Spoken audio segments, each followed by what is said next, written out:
تا کی میخوای مغزت رو از اطلاعات پر کنی؟ همه ی راه‌های کسب درآمد از یوتیوب رو میبینی اما هیچ کاری نمی‌کنی. پاشو خودتو جمع کن مرد خجالتی. بکش بیرون از این حالت. این همه راه برای پول درآوردن هست. اولین ویدیوت رو بساز و بذارش توی یوتیوب. برو بساز. حتی اگه آشغال باشه. حتی اگه کسی نبینه تو فقط بساز. این اولین قدمته. تا وقتی بر نداریش قدم‌های بعدی رو نمی‌بینی.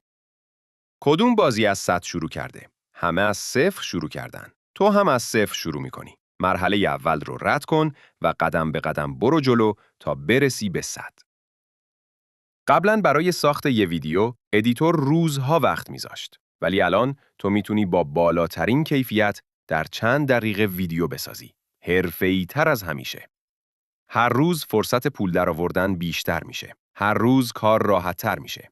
ولی تو هنوز خودتو در افکارت غرق کردی و هیچ وقت بهشون عمل نمی‌کنی. میخوای عمل کنی؟ بسم الله.